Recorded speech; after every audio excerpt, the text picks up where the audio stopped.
Graça e paz, queridos. Boa noite a todos, amados irmãos, a mesa diretora, as autoridades aqui presentes também. A alegria e honra muito grande para mim estar aqui neste canto acolhedor do nosso Brasil.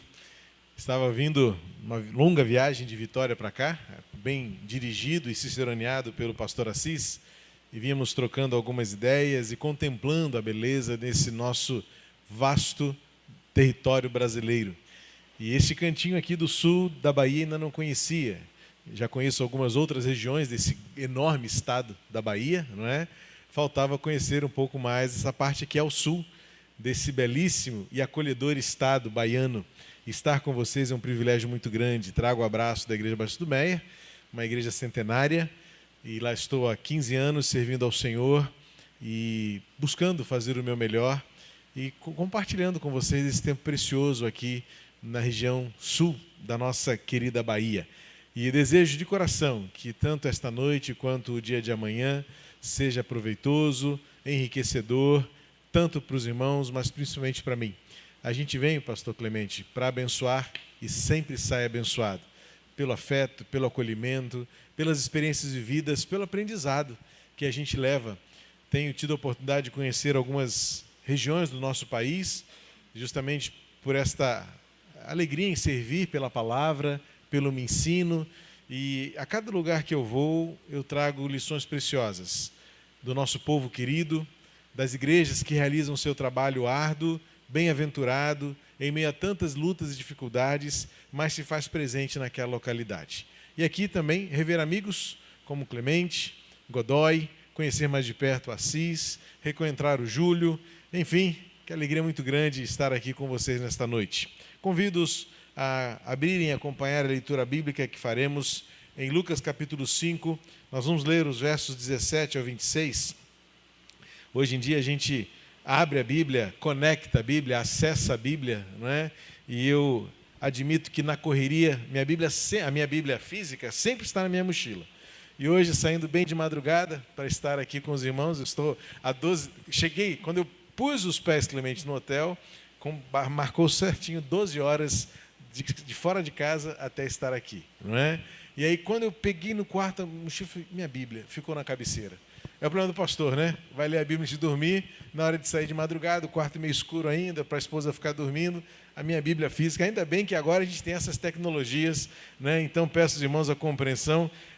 Eu prefiro demais usar a Bíblia física, eu gosto, sempre prego, os irmãos podem conferir isso nos nossos vídeos lá da igreja. Eu faço questão de sempre abrir o livro, não é? Tem para mim um simbolismo muito grande. Não tenho nada contra quem é tecnológico, ao contrário, eu sou muito tecnológico, os irmãos podem até perceber, mas na hora da pregação eu sou um tanto quanto clássico nesse sentido, de pegar o livro físico, folhear e passear pelas páginas da Bíblia, pelo simbolismo que ela tem na minha vida de ser realmente esse livro sagrado. Então, os irmãos abram a Bíblia, acessem-na pelos seus aplicativos, onde quer que seja, é o texto que é sagrado, é a palavra viva que é sagrada, até projetada no projetor, se for o caso, não é? O poder não está no papel, está naquilo que a letra registra, que é a mensagem viva do Deus vivo. Convido então os irmãos a acompanhar a leitura bíblica que faremos juntos do Evangelho de Lucas, capítulo 5, versos 17 ao verso 26. É aquela narrativa de Jesus curando um paralítico numa situação inusitada, em que amigos preciosos, amigos corajosos, levam um paralítico, certamente de nascença, ao encontro de Jesus, enfrentando obstáculos, quebrando barreiras e levando este homem a uma experiência de profunda transcendência e poder sobrenatural sobre a sua vida, porque o homem é carregado e sai andando. Um homem que tinha no seu coração marcas e manchas que certamente traziam ao seu interior amargura, tristeza, frustração, e ele sai dali restaurado. É o poder da misericórdia de Deus. É o poder que a paz de Deus estabelece no nosso coração por meio da aplicação da misericórdia. Diz assim o texto sagrado em Lucas capítulo 5, a partir do verso 17 ao verso 26. Um dia Jesus estava ensinando, e alguns fariseus e alguns mestres da lei estavam sentados perto dele. Eles tinham vindo de todas as cidades da Galiléia e da Judéia e também de Jerusalém. O poder do Senhor estava com Jesus para que ele curasse os doentes. Alguns homens trouxeram um paralítico deitado numa cama e estavam querendo entrar na casa e colocá-lo diante de Jesus. Porém, por causa da multidão, não conseguiram entrar com o paralítico. Então o carregaram para cima do telhado, fizeram uma abertura nas telhas e o desceram na sua cama em frente de Jesus, no meio das pessoas que estavam ali. Jesus viu que eles tinham fé e disse ao paralítico: meu amigo, os seus pecados estão perdoados. Os mestres da lei e os fariseus começaram a pensar: quem é este homem que blasfema contra Deus desta maneira? Ninguém pode perdoar pecados, só Deus tem esse poder. Porém, Jesus sabia o que eles estavam pensando e disse: por que vocês estão pensando assim? O que é mais fácil dizer ao paralítico: os seus pecados estão perdoados, ou levante-se e ande? Pois vou mostrar a vocês que eu, o Filho do Homem, tenho poder na terra para perdoar pecados. Então disse ao paralítico: eu digo a você, levante-se, pegue a sua cama e vá para casa.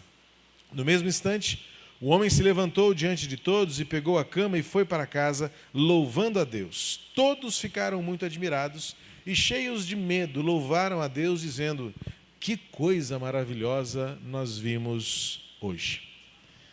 Você deve ter atentado uma pequena diferença na leitura exposta, ou talvez na sua versão, porque eu fiz questão de ler na Nova Tradução da Linguagem de hoje, justamente para proporcionar uma mensagem, uma linguagem mais coloquial, acessível ao nosso linguajar comum.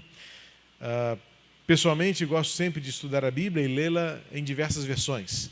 Não apenas nas mais clássicas, da Sociedade Bíblica, as Almeida, não é? Inclusive hoje tem algumas até mais novas, mais atualizadas, como o próprio nome diz, mas eu gosto de lê-las também em outras traduções, se possível, em outras versões, justamente porque é nesta distinção que percebemos a riqueza que a palavra de Deus tem para os nossos dias e a aplicação que ela traz para toda circunstância.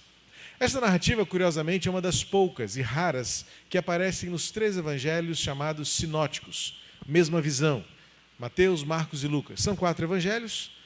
Dos 4, o que mais se distingue em uma especificidade no seu teor de mensagem é o Evangelho de João.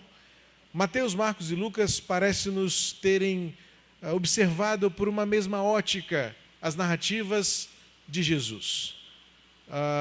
Dos 4, João e Mateus provavelmente tiveram muito daquilo que eles mesmos viram, em particular o próprio João. Mateus crê-se que recebeu todas as suas informações, basicamente, de Pedro, o seu tutor nas viagens missionárias, nos primeiros dias da Igreja de Cristo, revelados ali no livro de Atos dos Apóstolos. Mas todos eles, parece-nos, tiveram o que nós chamamos na teologia sistemática uma fonte comum, que deu a eles esta similaridade das narrativas, semelhança no olhar. Este texto aparece em Mateus, em Marcos e em Lucas. São poucos os textos que, de forma tão precisa e tão exata, aparecem nos 3 evangelhos. Alguns aparecem em 2, alguns são talvez de fontes exclusivas para Mateus, porque só Mateus registra, outros de fonte exclusiva para Lucas, porque só Lucas faz menção de determinados fatos na vida de Jesus. Mas parece-me que este chamou a atenção dos 3. A única narrativa que aparece nos 4 de forma bem contextual e semelhante são as narrativas dos últimos dias de Jesus na terra, desde a sua traição, a crucificação e a ressurreição. É o único momento na vida de Jesus cujos 4 evangelistas fazem questão de mencionar, porque de fato é o cerne, é o alicerce, é a pedra angular do evangelho de Jesus Cristo. Sua morte na cruz e a sua gloriosa e triunfante ressurreição.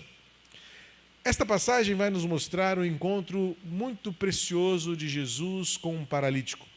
E algumas coisas chamam-nos a atenção porque não foi um encontro ocasional, foi um encontro provocado, foi um encontro forçado diante das circunstâncias. Jesus não tinha muito tempo de sossego, você sabe, se Jesus precisasse de descanso, ele precisava se afastar. Mas surgiu a notícia que ele estava em Cafarnaum, numa casa. Então vamos lá ver esse homem de perto. Quem não é assim? Eu seria essa pessoa.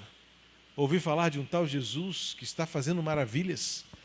cujas mãos curam enfermos, cujas palavras têm poder, cujo olhar tem um atrativo. Este homem que vem de Nazaré tem algo de especial. Eu vou lá ver o que este homem tem a me oferecer. O texto vai dizer, como você leu, que a casa estava lotada. Não havia espaço, as pessoas se entreombravam e se amontoavam em todos os cantos possíveis para ouvir alguma coisa acerca de Jesus, uma palavra, um ensinamento. E quem sabe, naquela oportunidade, testemunharem algum milagre, algum prodígio que só Jesus, naquele tempo e até os nossos dias, é capaz de realizar. Chegou esta notícia a alguns amigos.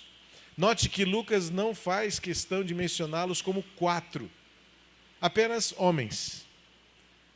A gente deduz que talvez pudesse se numerar como 4, porque para carregar uma cama, no mínimo 4, cada um num canto, não é? Para fazê-lo descer de um telhado, por certo, 2 não seriam capazes, 6 talvez tumultuasse demais, muito braço, às vezes ajuda, mas também atrapalha. Então, Lucas apenas diz que eram amigos, homens que se dispuseram a levar alguém ao encontro de Jesus. Eu fico pensando no posicionamento deste homem, um pecador, cujo coração trazia não apenas as marcas do pecado, mas também as marcas das dores, da sua incapacidade física. Me lembro da narrativa do Evangelho de Lucas, semelhante àquilo que o próprio Lucas escreveu em Atos, no capítulo 3, quando Pedro e João, indo para o templo, encontraram um homem que, diz o texto, era carregado e era colocado na porta chamada Formosa todos os dias para viver de esmolas, do favor, da generosidade de quem fosse ao templo adorar a Deus. De forma semelhante, este homem também tinha as suas limitações e as suas incapacidades, e era necessário que alguém, por misericórdia, tirasse-o do lugar onde ele estava e o levasse a um lugar para o que ele precisasse. Suas necessidades, seus suprimentos, sua vontade de ver o pôr do sol, de ver a luz do dia, de sair do sol e ir para a sombra, fosse o que fosse, qualquer circunstância, aquele homem era absolutamente dependente da generosidade de alguém. Era absolutamente carente de alguém que se sensibilizasse pela sua situação. E esses homens foram até Jesus, levando este amigo.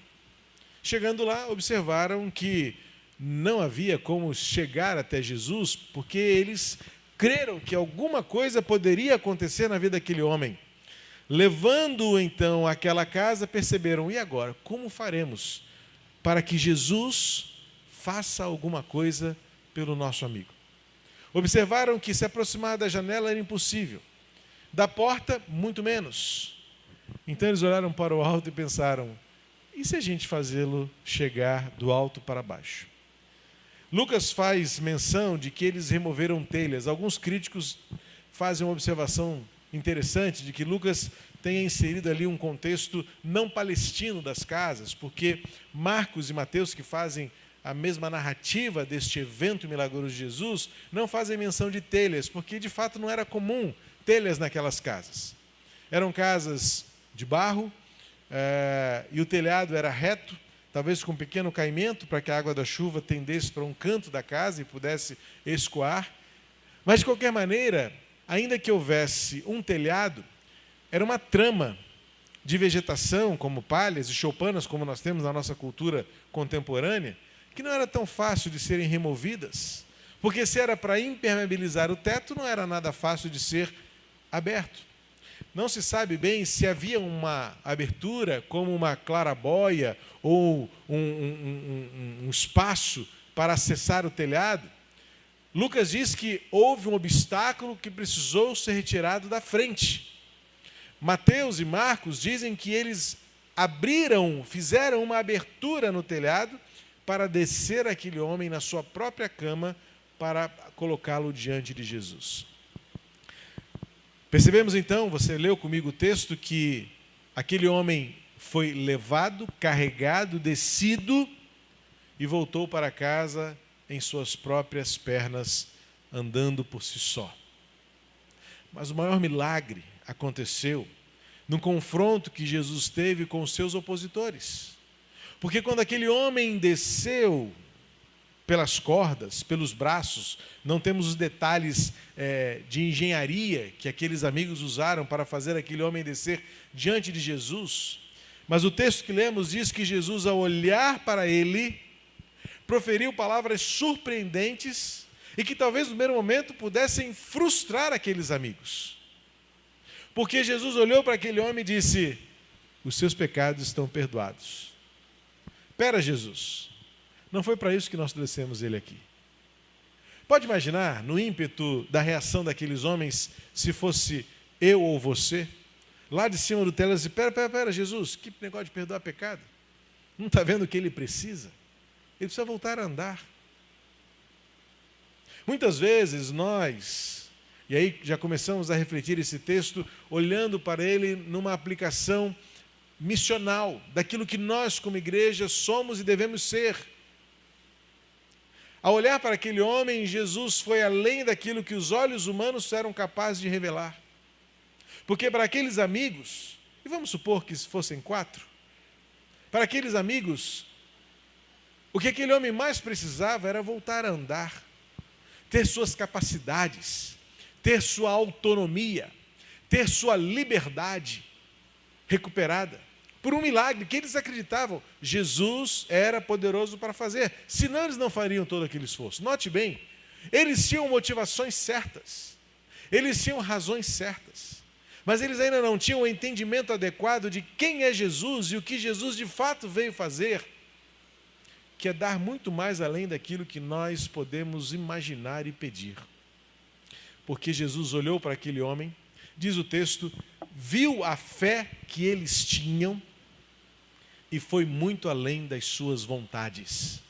Porque as primeiras palavras de Jesus foram: os seus pecados estão perdoados. E aí surge um conflito teológico naquele contexto ali. Porque os fariseus e as autoridades religiosas da época disseram: quem é este homem para perdoar pecados? Este homem não tem autoridade. Ele é um homem como nós, carne e osso. E somente um tem poder para perdoar pecados: o Deus vivo. Mateus e Marcos, em algumas outras narrativas, até colocam acusações, dizendo: este homem é um herege, talvez filho de Belzebu, porque ele quer arvorar-se diante de uma autoridade que ele não tem. Então ele está afrontando a divindade absoluta do Todo-Poderoso, o Deus eterno, Yahvé, do Antigo Testamento, dizendo que ele está perdoando pecados, como nós sabemos que não há ninguém poderoso para isso. Jesus olha para eles e fala assim: eu sei o que vocês estão pensando. Olha a quem nós nos referimos nesse texto e a quem nós seguimos. Jesus Cristo, o Nazareno, que sem que houvesse palavra na boca daqueles homens religiosos da sua época, Jesus sabia o que estava no pensamento deles. E diz para eles assim: eu sei o que vocês estão pensando, que eu não tenho autoridade para perdoar pecados, não é? Digam-me então, o que é mais fácil na lógica de vocês? Declarar e falar: os seus pecados estão perdoados, ou dizer para ele: levante-se e ande? Uma pergunta simples, escola bíblica, que fazemos para os juniores. O que é mais fácil? Dizer para alguém que os pecados estão perdoados, ou mandar um paralítico levantar-se da sua cadeira e andar de uma vez por todas? Acho que qualquer criança diria assim: é muito mais fácil você dizer que o pecado está perdoado. Porque quem vai saber disso? Quem conhece o coração? Quem sabe quais são os pecados que estão aqui dentro? Quem hoje poderia aqui desse auditório enumerar que pecados eu cometi? E cometi alguns pecados hoje. Em pensamento, em fraqueza, em temor, em dúvidas, em receios, em questionamentos com Deus. Todos nós pecamos hoje, algumas vezes. Mas nós podemos dizer assim: fique tranquilo, seus pecados estão perdoados, porque eu não sei quais são os seus pecados, você não sabe quais são os meus, e ficamos tudo bem, porque a religiosidade é muito baseada nesta esfera da aparência, da estética, do que ninguém sabe o que eu faço, ninguém viu, ninguém tem nada a ver com isso.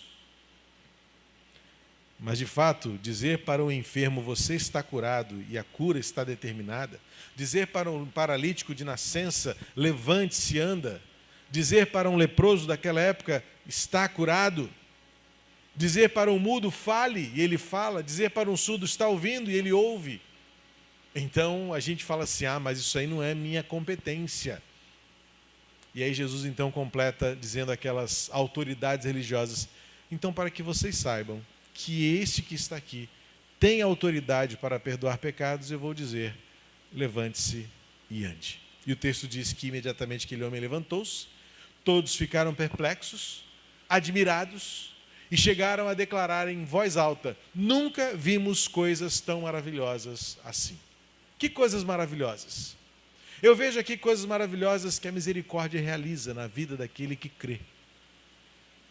Quais são os milagres que a misericórdia realiza quando nós, como igreja, hoje, povo de Deus, se liberta da religiosidade aparente, estética, do que os outros estão vendo, do que os outros estão pensando, do que os outros estão achando, e partimos para ações práticas que mostrem que nós estamos neste mundo para efetivamente sermos agentes da paz por ações misericordiosas.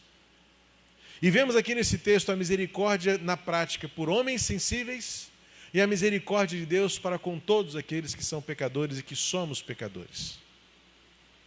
Quando o texto termina dizendo, nunca vimos coisas tão maravilhosas, eu posso afirmar e estabelecer aqui um entendimento de que o que este texto vai nos narrar é que a misericórdia exerce o poder transformador na vida daquele que crê.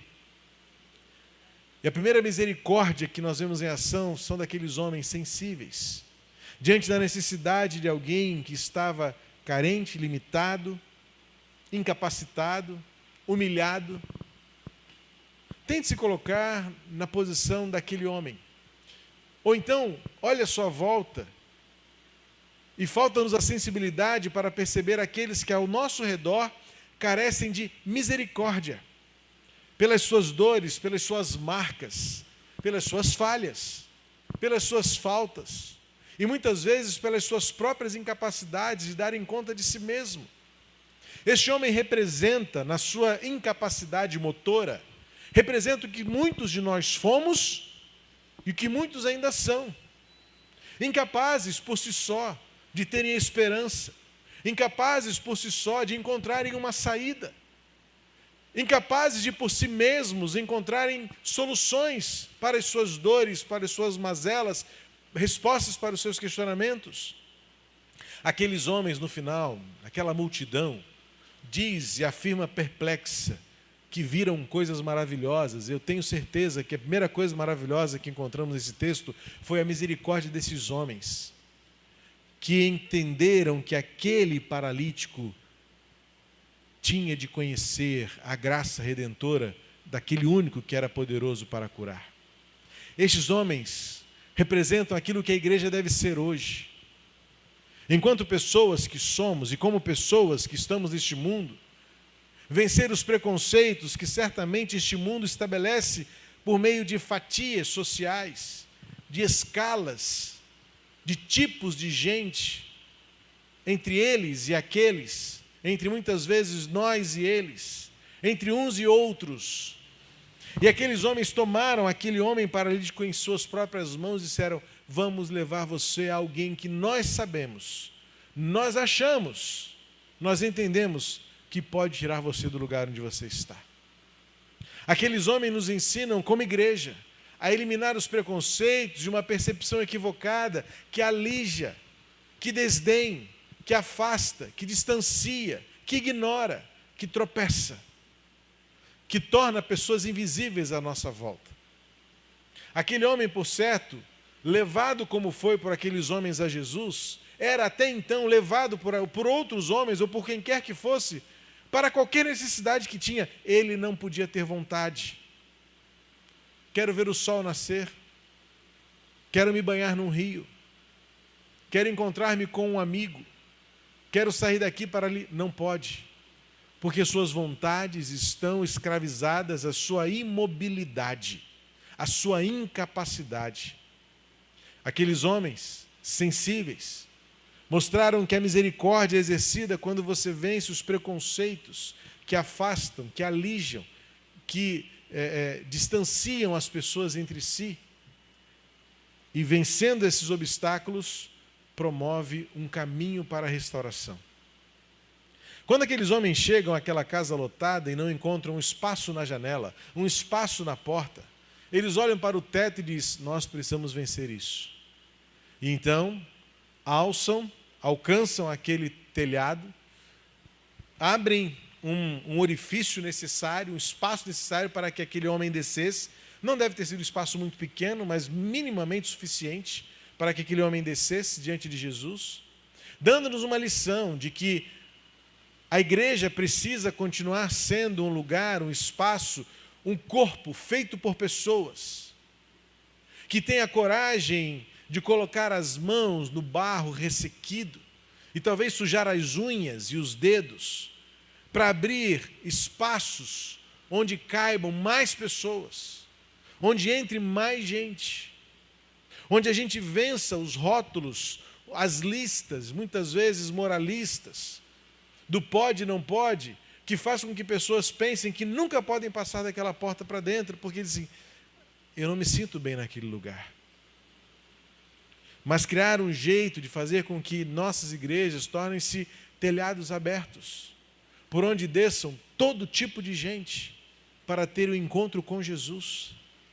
A misericórdia se estabelece neste cenário, porque aqueles homens entenderam que deviam vencer preconceitos e também obstáculos, sejam eles físicos ou muitas vezes emocionais. De fazer com que aquele homem que era coisificado, porque ele era colocado nos lugares, como um saco de grãos, pesando lá algumas dezenas de quilos, fica aí hoje. Eu passo aqui para te pegar quando anoitecer. Pego você, levo para casa, fica em casa. Ah, mas eu queria... Não pode. Você só vai onde eu puder te levar. A misericórdia daqueles homens fez com que aquele ser humano, coisificado pelas suas incapacidades, encontrasse um caminho no meio de obstáculos, entre a multidão, uma brecha que lhe foi feita, para que ele descobrisse que a maior misericórdia estava por vir, que era por meio da fé, que fez com que ele recebesse não o que ele queria, mas o que ele primeiro precisava. Quando Jesus olha para ele, aquele homem descobre que a misericórdia vai muito mais além das suas vontades. Quantas vezes Jesus perguntou para outras pessoas: o que você quer que eu faça por você? Lembra a história do cego? É óbvio que o cego quer voltar a ver. Mas Jesus pergunta para ele: o que você quer que eu te faça? Mestre, que eu volte a ver. O surdo, o coxo. Quantas vezes Jesus teve que dialogar com aqueles que foram alvo do seu milagre, conversar com a pessoa, ouvir dela. Mas aqui, para este paralítico, Jesus apenas olhou para ele e no olhar contemplou: este homem precisa muito mais do que voltar a andar, ele precisa voltar a viver. E para voltar a viver é necessário que este homem recebesse a principal cura. Você é um pecador, mas a partir de hoje você está perdoado. Perdão, graça, misericórdia. A cura para ele andar veio como uma confirmação do poder que Deus tem, mas demonstrado no primeiro momento por dar àquele homem o alívio do peso das suas falhas. Quantos de nós e quanto da nossa geração vive adoecida e enferma, porque carrega em seus ombros, em sua alma, em seu coração, a culpa, a incapacidade, muitas vezes pressões e opressões que dizem: você não vale nada, você não consegue, você é incapaz, você é um paralítico. Algumas crianças crescem ouvindo palavras como esta, que desencorajam, que culpabilizam, que incapacitam. E Jesus, sendo ele quem ele é, o príncipe da paz, olha para aquele homem e vê o que ninguém conseguia ver, nem os próprios amigos. Porque também os amigos achavam que só o que ele precisava era voltar a andar. Mas Jesus olha para aquele homem como ele olha para mim e para você e diz: eu sei que você precisa muito mais do que você quer. A sua vontade é incapaz de saber o que você mais precisa. que é algo que está dentro do seu coração e que você nem consegue discernir ainda. É paz, é alegria, é recomeço. Efésios capítulo 3, o apóstolo Paulo diz que nós adoramos ao Deus que é poderoso para fazer infinitamente mais além daquilo que pedimos ou pensamos. E Paulo termina, parece que ele faz uma pausa para cantar, porque ele tem assim: a Ele seja a honra e a glória para sempre. Meus amados, o que este texto tem a nos ensinar acerca da misericórdia que nós precisamos exercer no mundo em que vivemos? Quebra as paredes dos nossos templos. Tira-nos do lugar de conforto onde estamos. Desmobiliza o nosso mobiliário e diz: isso aqui tudo é passageiro. O que podemos fazer para trazer mais gente para cá? Para que a porta fique cada vez mais larga. Para que não haja obstáculos, para que não haja barreiras, para que não haja telhados. E quando as pessoas chegarem, elas sejam recebidas com a graça e a misericórdia que Jesus nos ensinou, libertando-os das algemas da culpa, da amargura, do ressentimento, das imperfeições. Semana passada eu conversava com um jardineiro que estava fazendo um serviço para mim na casa do meu sogro. E aí percebi nele, você sabe, a gente conhece alguns ares. E quando eu me identifiquei como pastor, ele disse: meu pai também é pastor. E na fala dele eu falei assim: mas pelo seu jeito de falar, você não está na igreja do seu pai, não é? Aí ele: eu estou há muito tempo longe. Eu falei: rapaz, o que você está fazendo longe da casa do pai e da casa do seu pai? Disse: eu estou ajeitando algumas coisas, eu sei que eu tenho que voltar. Aí eu falei: você não entendeu nada da graça de Deus ainda, né? Aí ele me olhou assustado assim: você está esperando o quê para voltar? Nós construímos este entendimento de que as pessoas precisam acertar a vida lá fora para entrar. Há mais de 20 anos eu conversei com um irmão querido que estava muito afastado da igreja. Voltou a fumar, beber, e eu fui ao encontro dele. Eu disse: Lourenço, volta. Aí ele estava com o cigarro no dedo e falou assim: pastor. Eu falei: meu irmão, volta hoje. Mas pastor, eu falei: e daí? Você vai deixar que o seu cigarro te afaste da igreja quando a igreja tem que te afastar do cigarro? Mas eu posso voltar? Eu falei: volta hoje. Ele voltou naquele dia, nós oramos. Ele voltou ainda pesado. Foi difícil se libertar do cigarro. Mas foi uma caminhada de quase 3 anos. E 3 anos depois ele disse: pastor, meu dedo está livre. Imagina que peso esse homem carregaria se ele ficasse ainda 3 anos tentando vencer para voltar. Mas quando ele voltou, foi acolhido. Botei ele tocando ali, ele gostava de tocar 2 atabaquezinhos pequenininhos, congo, né? Bongô. Adorava tocar bongô. Tocava nada, mas eu botava ele feliz da vida, louvor, sentadinho assim no primeiro banco. Vai, Larry, toca. Eu chamava de Larry, né? Era o apelido que eu dava a ele, porque é em inglês, Lourenço. E ele feliz da vida. E eu falava: e aí, como é que você está, cara? Pastor, está difícil. Que bênção saber que hoje ele está firme com Jesus. Um dia nós precisamos dizer para essas pessoas paralíticas espirituais: eu vou abrir um buraco no telhado para você descer diante de Jesus. Eu vou fazer o que for preciso. Mas nós fazemos o contrário. A gente cria uma lista de podes e não podes, e muitas vezes cria barreiras. A gente literalmente fecha a porta, dizendo assim: ajeita a sua vida. Aqui só pode gente desse jeito, desse formato, nessa e nessa condição, com esse documento, com essa certidão disso. A gente quase pede certidão de bons antecedentes, né, Godoy? Para a pessoa vir para a igreja. E a gente descobre, quando a gente lê as páginas do Evangelho, que é a misericórdia que emite as verdadeiras certidões. Porque é a misericórdia que leva as pessoas ao confronto da graça de Jesus, que acolhe e recebe como está, e antes de fazer andar, diz: seu pecado está perdoado. Porque quem aqui não tem pecado? Quem aqui é bom demais? Quem aqui nunca teve um pensamento homicida no seu coração? Pecaminoso, sujo? Larry Crabb diz no seu livro O Lugar Mais Seguro da Terra, o livro é O Lugar Mais Seguro da Terra, ele faz reflexões sobre a igreja como uma comunidade terapêutica. Ele diz que se alguém pudesse um dia ler os nossos pensamentos, não sobrava ninguém vivo. E uma vez, assistindo uma palestra dele na CEPAL, ele contou uma experiência que um amigo fez. Um amigo fez uma brincadeira com outros amigos. Ele mandou uma carta anônima, naquela época em que fazia com recorte de jornais. Um amigo fez uma brincadeira e mandou uma carta anônima para 3 colegas, 3 amigos. Tudo foi descoberto. Fuja imediatamente. Os 3 amigos sumiram no mapa no dia seguinte. Já pensou se alguém fala para você? Descobrir tudo a seu respeito. Nós não somos nem um pouco bons demais para não termos misericórdia com quem precisa de misericórdia. Graça com quem precisa de graça. É o que Jesus nos ensina. Jesus pregou a justiça, Jesus pregou o juízo, e é o Espírito Santo quem nos convence disso. Mas tudo isso vem embalado num pacote gracioso de misericórdia, acolhendo, recebendo e perdoando, antes mesmo de fazer o milagre acontecer.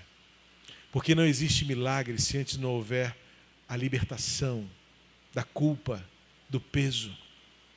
A paz só se estabelece num coração que está aliviado do peso que muitas vezes, não só o pecado, mas a própria religiosidade coloca aos nossos ombros. Portanto, as coisas maravilhosas que estes homens viram naquela casa, começou com a generosidade, a misericórdia daqueles homens, que levaram em seus próprios braços alguém que precisava de um novo começo. Eles venceram o preconceito. Depois venceram os obstáculos físicos, geográficos, arquitetônicos. Quebraram paredes, literalmente, para caber mais gente naquela casa. E descobriram que a maior fonte de misericórdia está no olhar de Jesus, que não olha para o que nós somos, mas no olhar de futuro, contempla no que nós podemos nos tornar, homens que voltam para casa. Olha que transformação que aconteceu na vida daquele homem. Eu não sei nem se ele tinha casa. Porque naquela situação a gente conhece um pouco da história dos tempos bíblicos. Era uma geração altamente preconceituosa. Qualquer defeito físico era tido como uma maldição de Deus. Talvez aquele homem fosse um moribundo, uma pessoa como nós chamamos hoje em situação de rua. Mas quando Jesus fala para ele, como diz para tantos outros milagres que Jesus fez, volta para casa. E agora aquele homem pode voltar com seus próprios pés. Eu fico imaginando a cena, se nós pudéssemos fazer um filme.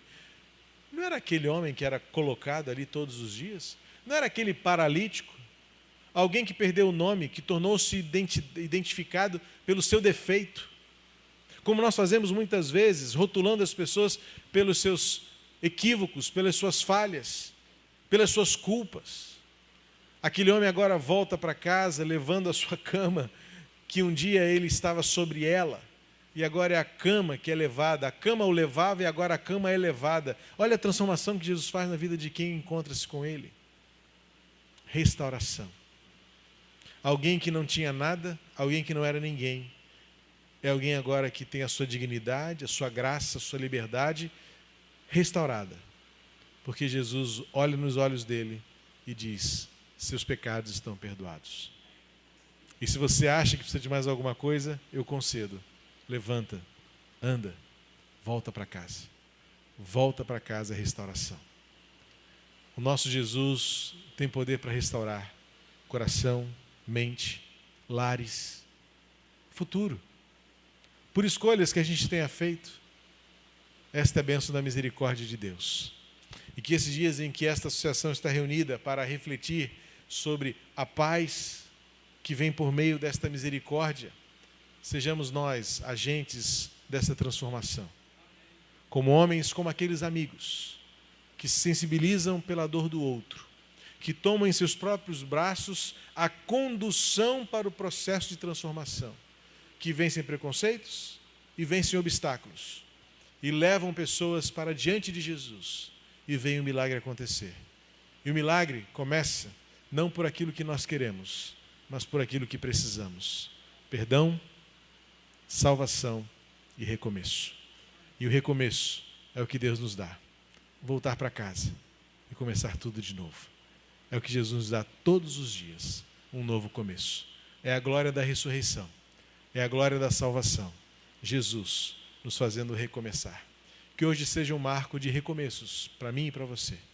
E que este fim de semana seja um marco de recomeço para a história dessa associação, para a história dessas dezenas de igrejas que a compõem, que seja um recomeço para essa cidade e para a região sul do estado da Bahia. Senhor, em nome de Jesus, obrigado por esta noite de reflexão e de desafio. Que amanhã a Tua palavra continue a nos falar, a nos dizer e nos desafiar sobre tudo aquilo que temos para viver nos nossos dias. Que a paz que vem por meio da Tua misericórdia seja promovida por meio da Tua igreja, sensível, corajosa, fiel, temente a Ti, perdoada dos seus pecados, agraciada pelo perdão e milagrosamente curada de tudo, para que a Tua glória seja vista em nós. Em nome de Cristo Jesus, o Nazareno, que eu oro.